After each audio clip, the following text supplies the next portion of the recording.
Is Brooke Logan finally crossing a line that she can never come back from? Or is she just taking back what she thinks was stolen from her years ago? You have to wonder, right? In the world of Forrester creations, a civil war isn't just a fancy way to describe a bad day at the office. It is a full-blown psychological battlefield where families are torn apart and legacies are turned into a pile of ash. This week, from May 11th to May 15th, we aren't just watching people move chairs around in a boardroom. We are seeing the total collapse of family boundaries for the sake of power. But here's the real question I want you to think about.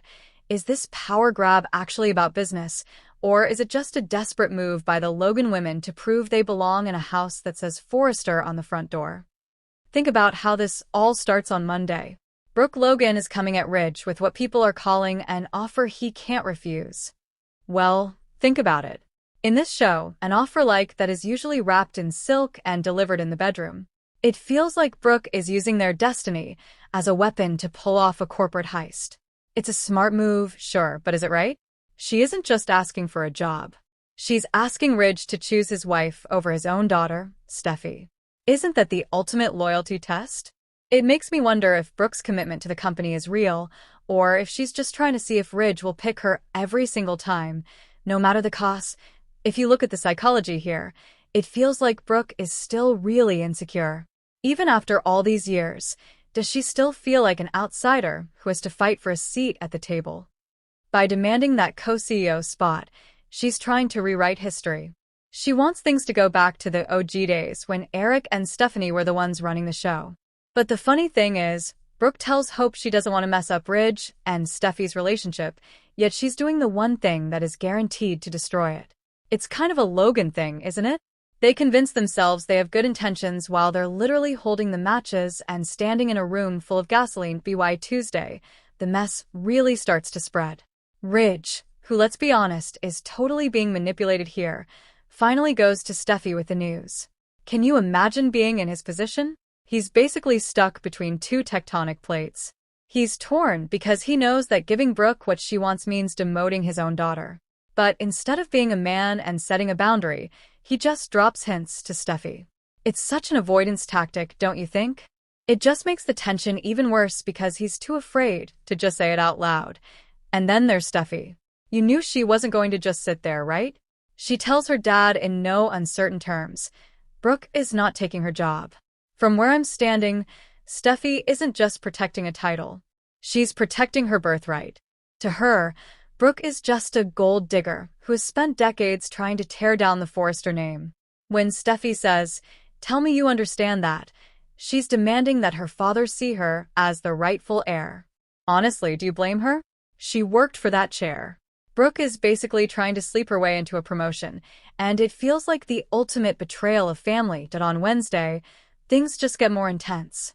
Steffi's reaction is so negative that Ridge actually starts having second thoughts. Good. He should. It's starting to sink in for him that what Brooke is asking is actually pretty unreasonable.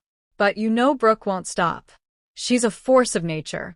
She has decided she is the right choice and Steffi is the wrong choice, and she won't hear anything else. It's not about who has the better resume. It's a battle of the egos. Who do you think has the bigger ego in this situation? Now, let's talk about Hope Logan because this is where it gets really chilly. Did you realize that Hope is actually the one pulling the strings behind the scenes? She's scrambling with a dirty new plan to screw Steffi over. It looks like Hope is using her own mother as a human shield. Because Steffi went after Hope's fashion line, Hope has decided the only way to save Hope for the future is to cut off the head of the company. Hope is feeling powerless, and we all know how dangerous a Logan can be when they feel cornered. She tells Liam she's very proud of her future and she's going to fight for it. But does that justify a sneaky scheme? It feels like Hope has officially moved into the villain category. She's pushing Brooke to fight for that co-CEO spot, not because she wants her mom to succeed, but because she needs a puppet in the front office who will sign her checks and greenlight her designs. It's a massive shift for the good girl, don't you think? It's like she looked at Brooke's more ruthless side and decided she wanted in on that action. It's a toxic cycle that just keeps repeating itself, generation after generation. While the Forresters and Logans are busy ripping each other's throats out, Bill and Katie Spencer are watching from the sidelines, and they are not happy. By Thursday, even they are actually concerned about Brooke's power play. Why? Because a Logan monopoly is bad for everyone. They're worried that if Brooke wins, Hope will stay at Forrester instead of moving over to Logan, the new fashion house Bill gave to Katie. Isn't it ironic? Katie is being told by Donna to put family before business, but how can she when her own sister is trying to blow up the entire industry? I really feel for Katie here. She's finally standing on her own 2 feet with her own brand, and now Brooke is making moves that could overshadow everything she's built.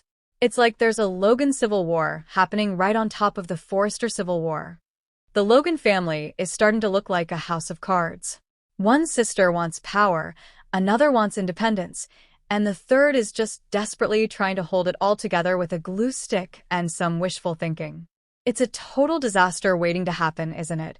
And we can't forget about Zen Forrester. The guy is absolutely fuming, and I don't blame him one bit. Imagine working your heart out on an entire collection, only to be told it's never going to see the light of day. He vents to Carter, and you can just feel his frustration. He's being told to be a team player, while his career is being treated like a footnote to family drama. Zend is reaching a breaking point. Honestly, he's the most justified person in that whole building. He's being ignored while everyone focuses on Eric's new couture line, or who gets to sit in the big office. I have a feeling he might jump ship. If he leaves for the Logan camp, it's not just a loss of talent. It's a sign that hard work doesn't mean anything at Forrester anymore. Do you think he should leave, or should he stay and fight for his place? But wait, there's a more sinister story happening in the shadows. Dylan just got a new job opportunity as an assistant at Forrester. But is it really a clean slate? Remy Price is lurking around in a baseball cap, snooping on her and Electra. Why is he there? He's basically a parasite. He thinks Dylan owes him because he gave her a lead on a job, and he's tightening the screws to get what he wants. Dylan is basically a ticking time bomb. She's trying to fix her friendship with Electra, but the whole thing is built on a lie. If Remy spills the beans, it's all over. I honestly think this subplot is going to be the ammunition Steffy needs. If she can link all this Logan drama and these shady connections back to Brooke and Hope, she'll have every reason to fire the whole lot of them and clear the building. Don't you think she's just waiting for a reason? Finally, we have to talk about the train wreck that is Hope and Liam's marriage. Liam is clearly worried that Hope is having second thoughts about their future. There is such a lack of trust there. He wants her away from Steffy, but he also knows that her obsession with her fashion line is taking her away from their family. They didn't even have time for a honeymoon because she was too busy with work. Is that really a marriage, or is it just a business arrangement? The ultimate test is coming, and his name is Thomas. Even though he's in Paris, he's going to be working with Hope virtually.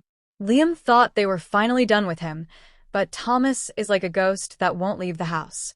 They'll be spending time reminiscing about the good old days on the runway.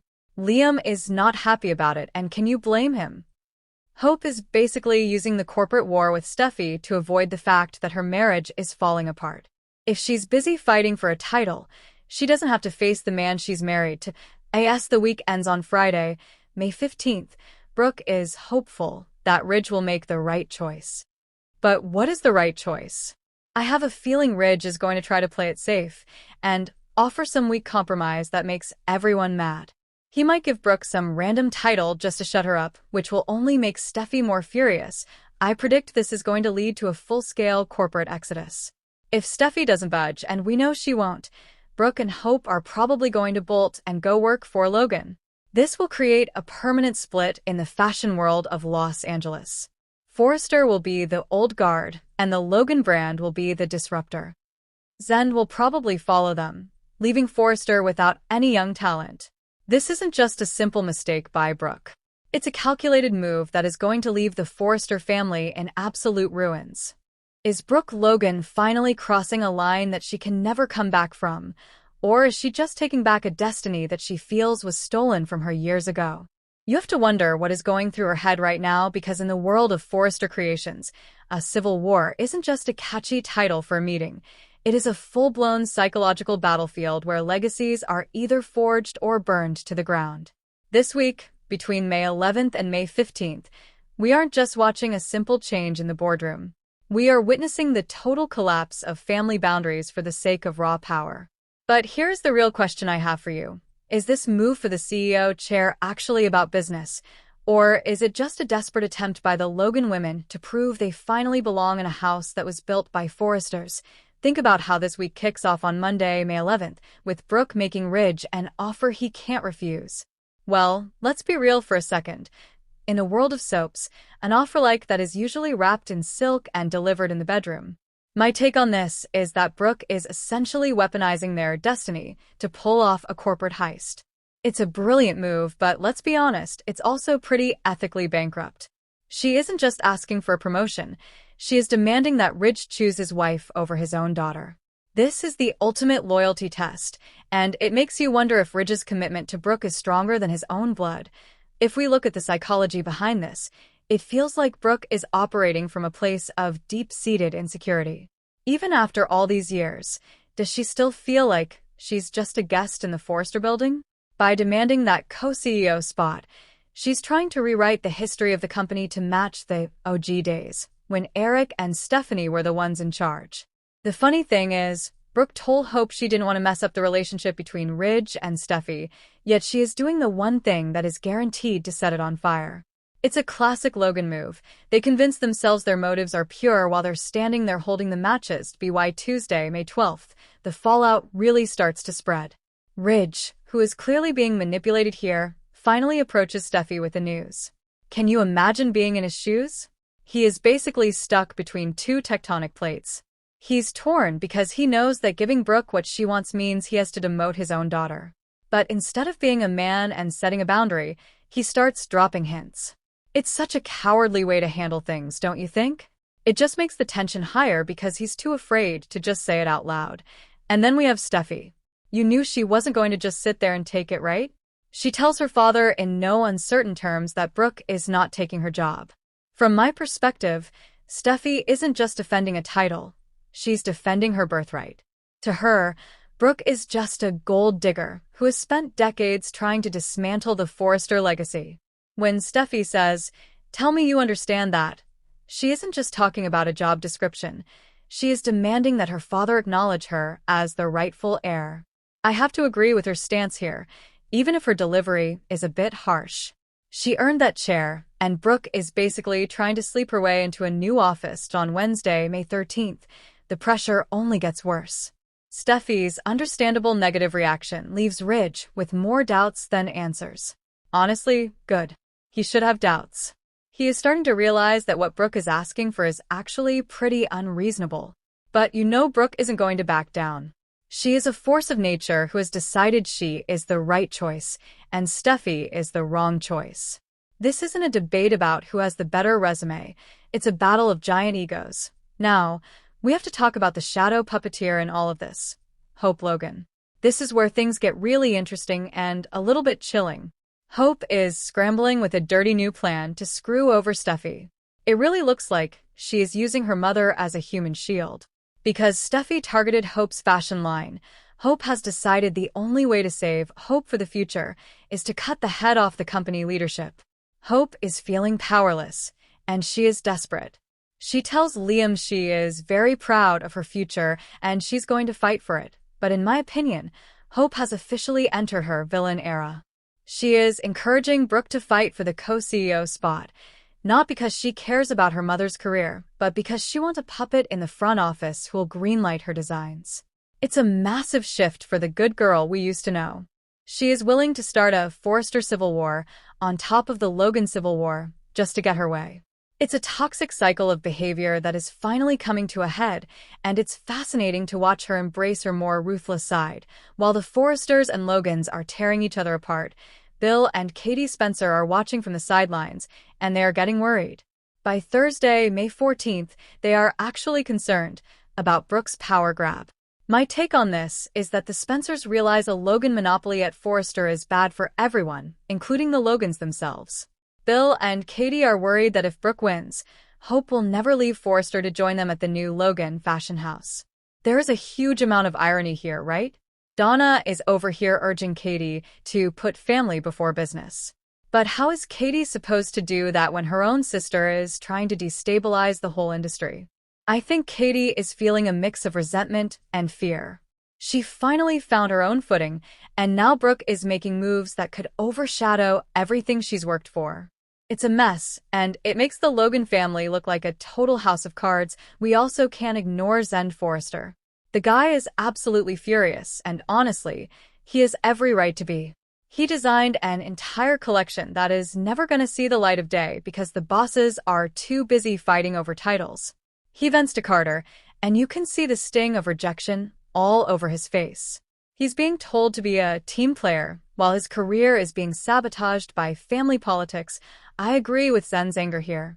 He represents the actual talent and merit that the company should be about, but instead, everything is about whose last name is on the door. He is reaching a breaking point, and I wouldn't be surprised if he defects to the Logan camp. If Zen leaves, it's not just a loss of a designer. It's the end of the idea that Forrester Creations is a place where hard work actually matters. What do you think? Should he stay and fight, or is it time for him to walk away? While the big names are clashing, there's a much more sinister story happening in the dark corners. Dylan gets a new job opportunity as an assistant at Forrester. But this clean slate for her friendship with Elektra is built on some very shaky ground. Remy Price is lurking around in a baseball cap, snooping and eavesdropping. Dylan is trapped. Remy is counting on her to make moves, or he'll double-cross her. I see Dylan as a ticking time bomb. She's trying to rebuild her life, but Remy is tightening the screws and using her past to leverage his own agenda. In my opinion, this subplot is going to provide the exact ammunition Steffy needs. If she can expose a connection between the Logans and someone as shady as Remy, she can justify firing everyone and clearing the building. Finally, let's look at the absolute train wreck that is Hope and Liam's marriage. Liam is concerned and worried that Hope is second-guessing her future. There is such a deep lack of trust in this relationship right now. He wants her out from under Steffy's thumb, but he also knows that her obsession with her fashion line is a massive distraction from their home life. They didn't even have time for a honeymoon because she was so focused on work. Is that really a way to start a marriage? The ultimate test for them is that Thomas is now working from Paris. Even though he's miles away, his virtual presence is just as damaging. Hope and Thomas are going to be spending time reminiscing about their golden days on the runway. Liam is not happy about this, and I totally get why. I think Hope is subconsciously using the corporate war with Steffy to avoid dealing with the reality of her crumbling marriage. If she's fighting for a title, she doesn't have to face the fact that she and Liam are drifting apart. As the week ends on Friday, May 15th, Brooke is hopeful that Ridge will make the right decision. But what does that even mean? I predict that Ridge is going to try to play it safe and offer some middle-of-the-road compromise that satisfies absolutely nobody. He might give Brooke a title that sounds important but has no real power, which Brooke will see as an insult and Steffy will see as a betrayal. The Forrester Civil War is only going to get worse because Brooke has decided she is the only right choice. I honestly think this is going to lead to a full-scale corporate exodus. If Steffy holds her ground, and we know she will, Brooke and Hope will likely bolt to go work for Logan. This will create a permanent divide in the fashion world. Forrester will be the old guard, while the Logan brand becomes the disruptor. At the end of the day, this isn't just about who sits in a specific chair. It's about the soul of the company. Is it a family business, or is it just a trophy for the most manipulative person in the room? My final take is that Brooke's power grab is the beginning of the end for the family as we know it. It's a calculated move that is going to leave everyone in ruins. So, what do you think? Is Brooke actually qualified for this? Or is she just using her relationship with Ridge to steal Steffy's job? And if you were Ridge, would you side with your wife to keep the peace? Or your daughter to save your legacy? Thanks for hanging out and breaking this down with me. This Forrester Civil War is just getting started, and the fallout is going to be massive. If you love these deep dives, do me a favor and hit that subscribe button, like the video, and comment below with your theories on who's going to win the throne. I'll see you in the next one.